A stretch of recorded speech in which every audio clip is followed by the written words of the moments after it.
Capítulo 18. Pedras de tropeço.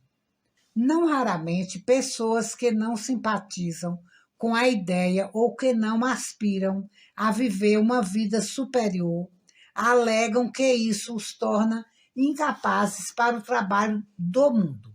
Infelizmente, não podemos negar que há uma justificativa aparente para essa afirmação, embora, na realidade, o primeiro requisito para se viver uma vida superior envolva uma obrigação em se comportar irrepreensivelmente ao lidar com assuntos materiais. Pois, a menos que sejamos honestos nas primeiras coisas, como podemos esperar ser confiados em maiores responsabilidades? Portanto, julgamos conveniente dedicar uma lição à discussão de algumas coisas que atuam como pedra de tropeço na vida dos aspirantes à vida superior. Estudamos na Bíblia uma passagem em que o rei enviou seus servos com convites para o banquete que havia preparado e lemos lá que seus convites foram recusados por vários motivos. Cada um tinha algum motivo material para usar como desculpas: compras, vendas, casamentos. Portanto, não podia participar de algo espiritual e podemos dizer que tais pessoas representam a maior parte da humanidade de hoje, as quais estão muito absorvidas com os interesses do mundo para devotarem mesmo um pensamento à aspiração de um objetivo superior. Porém, há outras que se tornam tão entusiasmadas com a primeira experiência dos ensinamentos superiores que estão prontas a desistir de todo o trabalho no mundo, a repudiar toda a obrigação e a devotar o tempo delas àquilo que, com prazer, chamam de ajudar a humanidade. Elas rapidamente admitem que toma tempo aprender a ser um relojoeiro, um sapateiro, um engenheiro ou musicista, e elas não sonhariam nem por um momento em desistir da atual atividade material delas para se estabelecerem como sapateiros, relojoeiros ou professores de música, só porque se animaram com esses trabalhos ou se sentiram inclinados a aprender esta ou aquela profissão. Elas compreenderiam que, sem o preparo e o treinamento adequados, estariam destinados ao fracasso. E, no entanto, elas pensam que só porque se entusiasmaram pelos ensinamentos superiores estão imediatamente aptas a abandonar o trabalho do mundo e dedicar o tempo delas a serviço semelhante, embora em menor grau, ao prestado pelo Cristo em seu ministério. Uma pessoa escreveu para Monte Eclésia: desisti de comer carne animal e sinto um forte e poderoso desejo para viver uma vida ascética, longe do barulho do mundo que tem um efeito duramente desagradável em mim. Quero dar minha vida pela humanidade. Outro diz: quero viver a vida espiritual, mas tenho uma esposa que precisa do meu carinho e apoio. Você acha que seria justo abandoná-la para ajudar meus semelhantes?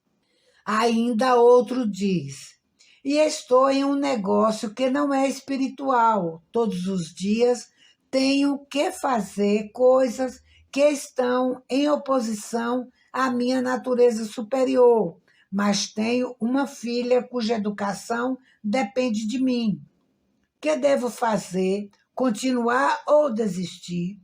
Claro que há muitos outros problemas que nos são apresentados, mas esses servem como bons exemplos, pois representam uma classe que está pronta para desistir do mundo a menor palavra de encorajamento e correr para as montanhas na esperança de imediatamente criar asas. Se as pessoas que são dessa classe tiverem qualquer laços que as prendam, elas o romperão sem escrúpulos ou ponderações. Outras pessoas ainda sentem alguma obrigação, mas seriam facilmente persuadidas a repudiá-la a fim de viver o que chamam a vida espiritual. Não podemos ignorar que quando as pessoas chegam a esse estágio de espírito, quando perdem o desejo ardente delas de trabalhar no mundo, quando se tornam incapazes e negligentes com as obrigações delas, merecem a reprovação da comunidade. Mas, como já foi dito, tal conduta está baseada na incompreensão dos ensinamentos superiores e não é, de maneira alguma, aprovada pela Bíblia ou pelos irmãos maiores. É um passo na direção certa quando uma pessoa cessa de se alimentar de carne animal, mamíferos, aves, peixes, répteis, anfíbios, frutos do mar e afins, porque sente a compaixão pelo sofrimento dos animais. Há muitas pessoas que se abstêm de comer carne animal só por motivos de saúde, mas esse motivo delas é um motivo egoísta. Tal sacrifício não traz consigo nenhum mérito. Em circunstâncias em que o aspirante à vida superior é levado a se abster de comer carne animal porque percebe que a influência refinadora de uma dieta isenta de carne animal sobre o corpo o ajudará em sua busca, porque torna o corpo mais sensível às influências espirituais. Também não há um mérito real. De fato, as pessoas que se abstêm de comer carne animal por causa da saúde serão muito beneficiadas, e as que não comem carne animal para que seu corpo se torne mais sensível também terão a recompensa delas àquele respeito. Mas, do ponto de vista espiritual, nenhuma delas alcançará o verdadeiro objetivo. Por outro lado, aquelas que se abstêm de comer carne animal, porque percebem que a vida de Deus é imanente em todos os animais, assim como nelas mesmas, que compreendem, em última análise, que Deus sente todos os sofrimentos experimentados pelos animais, que é uma lei divina. Não matarás, e que elas devem se abster por compaixão.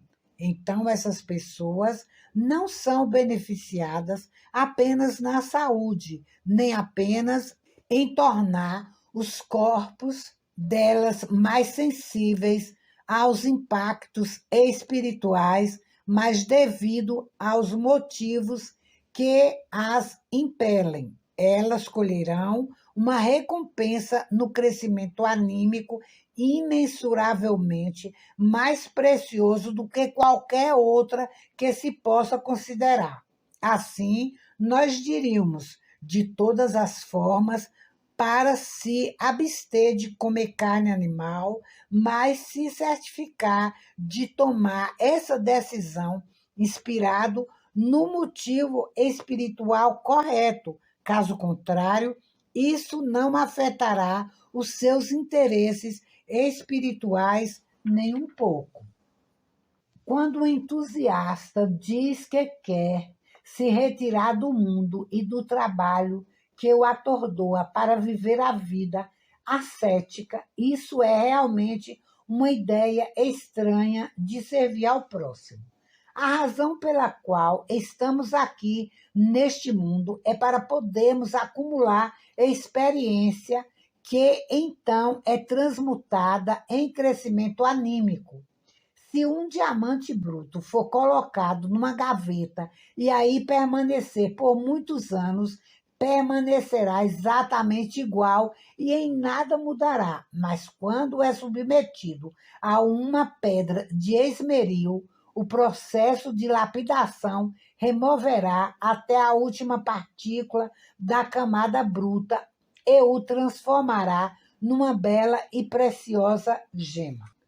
Cada um de nós é um diamante bruto e Deus, o grande lapidário, usa o mundo como uma pedra de esmeril que, pela lapidação, retira a camada áspera e feia, deixando que nosso eu espiritual brilhe e se torne luminoso.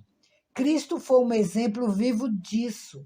Ele não se afastou dos centros da civilização, mas estava sempre entre os sofredores e os pobres, ensinando, orando e ajudando até o momento em que, pelo glorioso serviço prestado, seu corpo se tornou luminoso no monte da transfiguração e ele, que havia trilhado o caminho, exortou seus seguidores a estarem no mundo, mas não serem do mundo. Essa é a grande lição que todo aspirante à vida superior tem que aprender.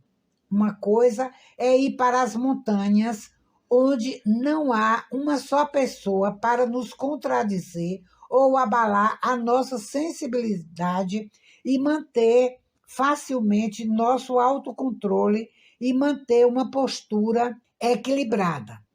É outra coisa inteiramente diferente manter nossas aspirações espirituais e permanecer equilibrados no mundo onde tudo nos afeta. Mas, quando permanecemos nesse caminho, ganhamos um autocontrole inatingível de qualquer outra maneira.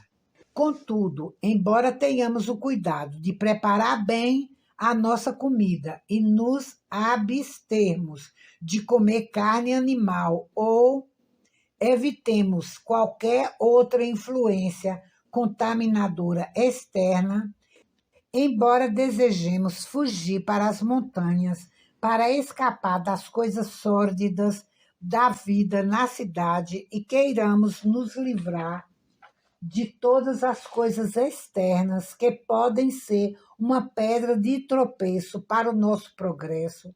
O que acontece com as coisas que vêm de dentro, os pensamentos que temos em nossas mentes e o nosso alimento mental? Em nada nos ajudará o alimentarmos nossos corpos com néctar e ambrosia, o alimento etérico dos deuses, quando a mente é um ossuário, onde se guardam os ossos humanos em um cemitério, um habitat de pensamentos inferiores, pois então seremos somente sepulcros caiados, belos de ser por fora, mas por dentro cheio de um fedor nauseante. E essa delinquência mental pode ser mantida com a mesma facilidade e talvez até com mais facilidade na solidão das montanhas ou no chamado retiro espiritual do que numa cidade onde estamos ocupados com o nosso trabalho cotidiano. É verdadeiro o axioma popular que diz: um cérebro desocupado é a oficina do diabo, e a maneira mais segura de alcançar a pureza e a limpeza interna é manter a mente ocupada o tempo todo, encaminhando nossos desejos, sentimentos e nossas emoções para os problemas práticos da vida e trabalhando cada qual no seu próprio ambiente para ajudar os pobres e necessitados e assim lhes fornecer a ajuda suficiente que cada caso requeira e para aqueles que mereçam. As pessoas que não têm laços próprios pode com muito proveito fazer laços de amor e amizade com aqueles que estão carentes desses dois importantes sentimentos. se é o cuidado de um parente, esposa, marido, filho, filha ou qualquer um que nos peça ajuda. Lembremos-nos das palavras de Cristo quando ele disse: Quem é a minha mãe e quem é meu irmão? E ele respondeu a própria pergunta, dizendo: Aqueles que fazem a vontade de meu Pai. Essa afirmação foi interpretada erroneamente por alguns que julgaram que Cristo repudiou os relacionamentos físicos dele e preferiu os relacionamentos espirituais. Mas é só nos lembrar que nos últimos momentos da vida dele aqui na terra, ele chamou para perto dele o discípulo que mais amava e disse à mãe dele que ali estava o filho dela, e disse ao discípulo que ali estava a mãe dele, encarregando-o de cuidar dela. O amor é a força unificante na vida e, de acordo com os ensinamentos da sabedoria ocidental, é indispensável amar nossos parentes, mas também estender nossa natureza amorosa de modo a incluir todos os nossos semelhantes. É bom que amemos os nossos pais, entretanto, devemos amar também os pais, irmãos e as irmãs dos outros, pois a fraternidade universal nunca se tornará uma realidade enquanto nosso amor estiver confinado somente à família. É preciso que todos sejam incluídos indistintamente. Havia entre os discípulos um que Cristo amava especialmente, e seguindo o exemplo dele, podemos também conceder uma afeição particular a alguns, embora devamos amar todos e fazer o bem, mesmo aqueles que se manifestam para nós por meio da malícia e do ódio. Esses são ideais elevados e difíceis de serem alcançados em nosso atual estágio de desenvolvimento. Mas assim como o marinheiro guia o seu navio, se orientando por uma estrela guia, e alcança o seu porto desejado, embora nunca alcançando a própria estrela, assim também, ao colocarmos os nossos ideais em planos elevados, viveremos vidas mais nobres e melhores do que se a nada aspirássemos, e futuramente, com o tempo e através de muitos renascimentos, finalmente alcançaremos esse estágio, porque a divindade inerente a nós torna imperativo. Afinal, então, para resumir, realmente não importa as condições em que sejamos colocados na vida, se numa posição mais elevada ou em outra qualquer. O ambiente atual, com suas oportunidades e limitações, está exatamente de acordo com as nossas necessidades individuais, tais como determinadas pelo destino autocriado em existências anteriores. Portanto, isso encerra para nós uma lição que precisamos aprender a fim de progredirmos corretamente ou apropriadamente. Se temos uma esposa, um marido, um filho, uma filha ou outros relacionamentos de família que nos ligam a um ambiente comum, todos eles devem ser considerados como parte do que temos que enfrentar e cumprindo com o nosso dever para com eles, aprendemos a lição necessária.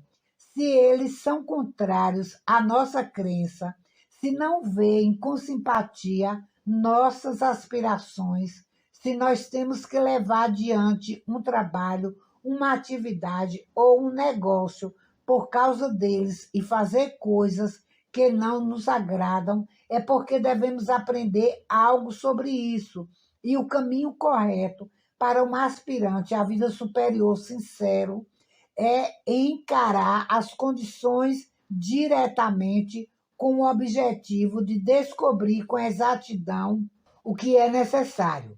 Isso pode não ser uma consideração fácil, pode levar semanas, meses ou anos para resolver o problema. Mas se o aspirante à vida superior se dedicar devotamente a essa tarefa, ele pode estar certo de que a luz brilhará um dia e então verá o que é necessário e o porquê dessas condições lhe terem sido impostas. Então, tendo aprendido a lição ou descoberto os propósitos dela, ele irá, se tiver o espírito esclarecido, suportar o fardo devotamente e em oração, pois saberá que está no caminho certo e que é uma certeza absoluta que, assim que a lição naquele ambiente for aprendida, um novo caminho lhe será aberto, indicando o próximo passo no caminho do progresso. Assim, as pedras de tropeço terão sido transformadas em trampolim, o que nunca aconteceria se ele as tivesse evitado. Com relação a isso, citaremos esse belo pequeno poema. Não desperdicemos nosso tempo ardentemente desejando feitos brilhantes, mas impossíveis. Não fiquemos indolentemente esperando o nascimento de asas angelicais invisíveis. Não desprezemos as pequenas luzes brilhando, pois nem todas podem ser uma estrela reluzente. Mas vamos realizar nossa missão iluminando o lugar onde estamos presentemente. As velas pequenas são tão indispensáveis como o é no céu o sol fulgente. E as ações mais nobres são realizáveis quando a fazemos dignamente. Talvez agora não consigamos, caminhando, alumiar a escuridão nas distantes regiões claramente, mas vamos realizar nossa missão iluminando o lugar onde estamos presentemente.